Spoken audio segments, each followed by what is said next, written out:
everybody. Well, it's April and I am in my craft room, and today I'm going to play with my scraps and make something fun. The first thing I'm going to do is go through my boxes of scraps. Yeah, it's a little dusty.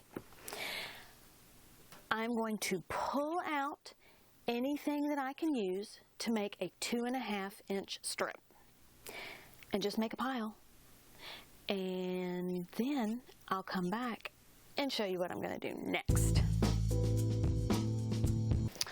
I have a whole lot of red, white, and blue, and I've been doing a lot of red, white, and blue lately. So I think what I'm going to do is stay away from the red, white, and blue for this one, and then pull all these together and do another Scrappy quilt just in red, white, and blue. So here I've got my stack of fabric, and as you can see, some of this fabric I have quite a bit of. But what I'm going to try and do, like here I have 2 different pieces, I'll take the lesser of the 2 and then make some strips. And then some of these I'll put this little piece back and keep the bigger piece to make strips. So let me show you how I'm going to use my AccuQuilt Go to cut these strips down. Now, I'm using a 2.5-inch die. This is what you want to do. This is your log cabin. If you want to use 1/2-inch strips, go for it. If you want to use 3-inch strips, I'm going to say 10-inch strips. I don't know how that would work out. Use whatever size you want. If you have an AccuQuilt and you've got a die that does strips, you might want to use that size simply because it's going to make quicker work of cutting out. So we can get to the fun part. Let me get my AccuQuilt Go all ready to go, and we'll get started cutting these strips out. The AccuQuilt Go uses pressure to cut your fabric. So don't be worried about blades on the inside. It just uses the metal in your die to push really hard. That's why you have to make this sandwich. And it presses it down so hard that that metal die cuts through your fabric and gives you strips. So now I have strips, whereas before I didn't. And then what I'm going to do with my extras is I have this jar. My husband gets a drink and it comes in this jar. I'm a functioning hoarder. So I'm going to put the strips of fabric in this jar, and it's going to be pretty, and it will collect dust, and I will get to dust it or not dust it and look at the dust, but it'll still be cute. See how cute? And it's not even full yet. Here you see I have all kinds of 2.5-inch strips. I don't want to pick what I'm going to use. I want to pick it out of a pile. Maxine is going to help me and not even look at it because I will go all matchy-matchy. I know how I am. One of the benefits of using 2.5-inch strips is that you can get these pre-cut 2.5-inch squares. And whenever I'm at Joann's, I always go to the pre-cut area, and I have found them on sale several different times, like clearance sale. And if I find them, I grab them because these are very inexpensive, and you just never know when you're going to need one, or 2, or 40, or 150. Wow. These should last for several projects. So this will be the first piece of my block. And let me open it. And you know I'm keeping this ribbon. All right.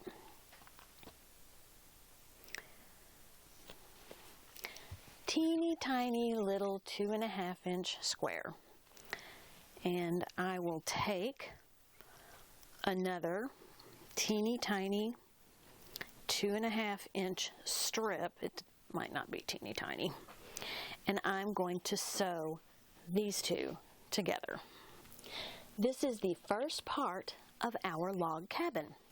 Let me make some room on my cutting surface. What I want to do is, as of right now, I use this little ruler. I am going to cut, and this is what I have so far. Something else you want to keep in mind when you're doing this, I had pulled out this horse print to use, but with a 2.5-inch strip, you are going to lose, you know, most of that horse. You might get a head if you're lucky every now and again, but I decided against using this on the 2.5-inch strips. If you use some wider strips for your log cabin, you might be able to use a larger print. Now, what we do when we're making a log cabin is we go clockwise. So I have sewn, let's see, this is where I started. This is my second piece. So the next place I am going to sew is the bottom. So I'm just going to grab something.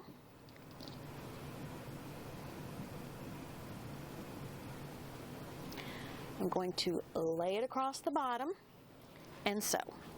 And I'm sure you can tell that I've also pressed this open. Here I have 3 pieces of my log cabin. Working around the clock, I've got the 2.5-inch piece that I started with. This is actually a 2.5 by 2.5-inch square after I trimmed it off. And then here, working clockwise, I have this piece, and I'm going to trim it.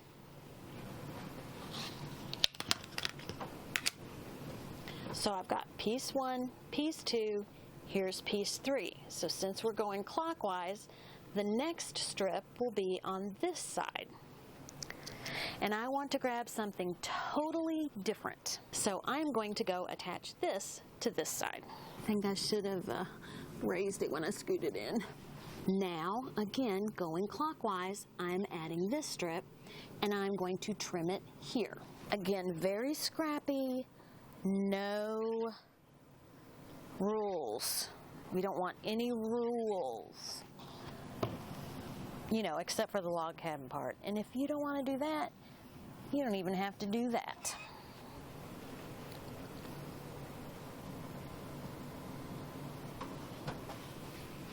So here, I have gone around my 2.5-inch center square, here, here, here, here, and here. I'm going to trim this side. This is my block. Now, at this point, if you want to have a whole lot of fun, we can make a wonky log cabin. If you don't want to make a wonky log cabin, then continue doing this process until the log cabin is as big as you want. I'm going to make mine wonky. What you can do is take a square. Now this is a 6-inch square, I think. Yes, it looks like a 6-inch. So it is bigger than my block. If I want to wonky up my square, then I can do it with squares that I already have. So I'm going to take this ruler, and I have it on a rotating mat to make trimming easier. And I'm going to just turn it on a slight angle. When I do, I have to make sure all 4 of my corners on the ruler are on this block, and I have to not move this block while I'm trimming. So I'm going to trim here. See, I just moved it. Set it back in place. I don't think I put any of those little sandpaper things or rubber grippy things on here. I need to do that. I'm going to do that. Ha! Moved it again. Wow. Don't do like me. If you do move it, just make sure you reline it up on the side or sides that you've cut.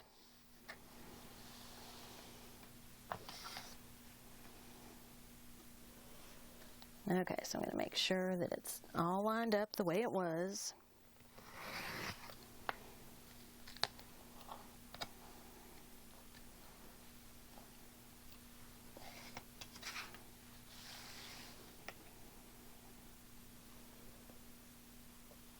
I need glue.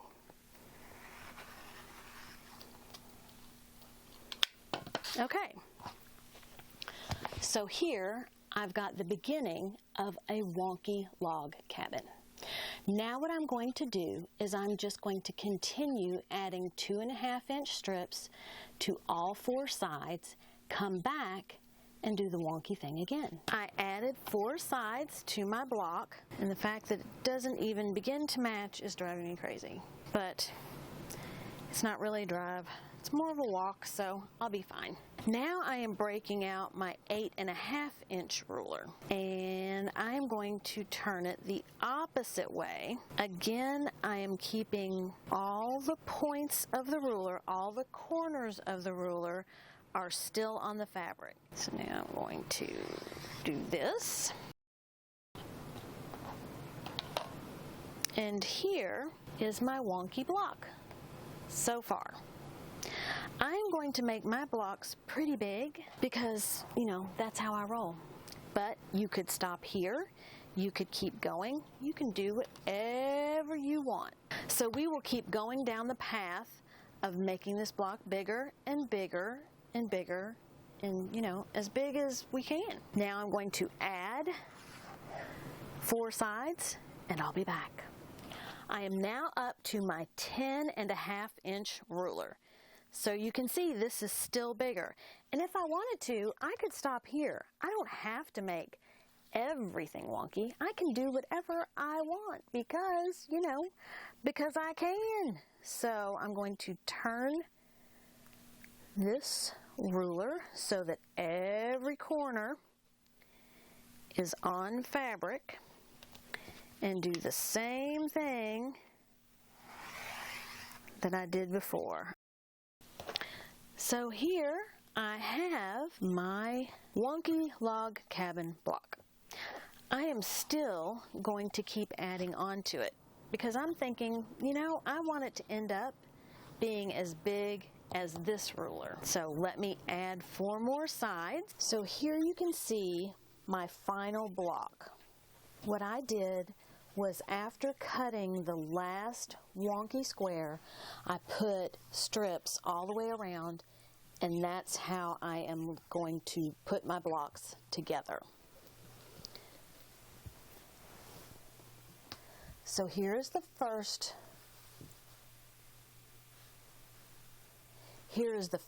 block that I made, and then I attached it to another wonky block.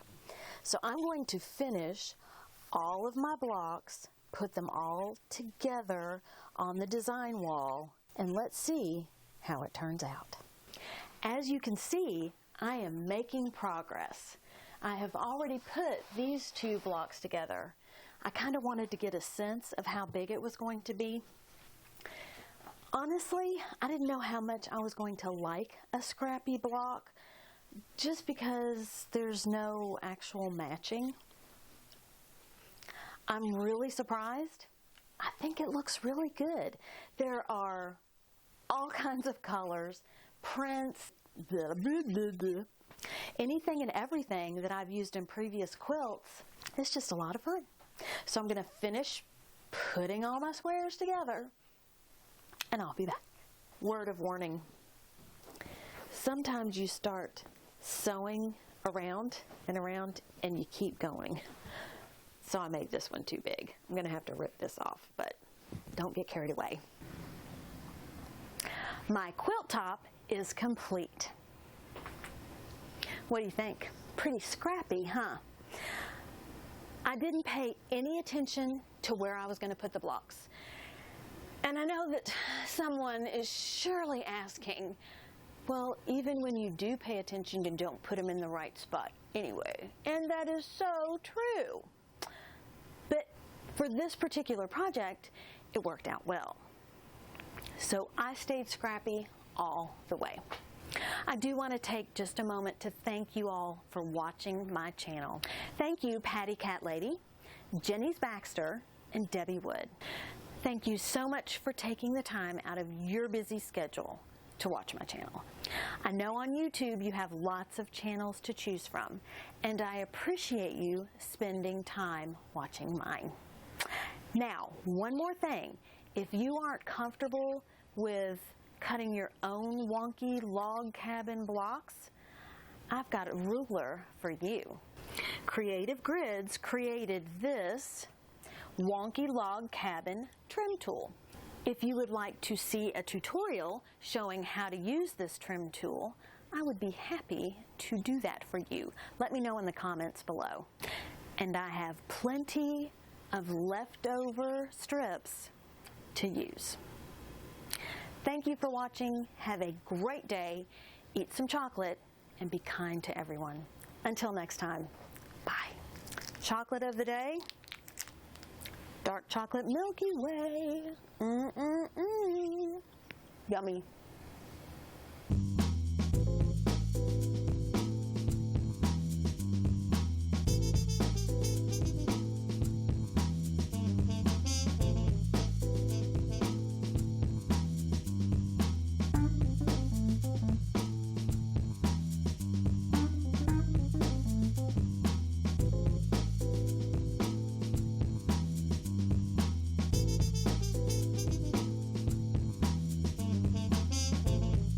And they're not razors. Let me move these strips. Part of my Oliver, hi buddy. If you would like to see a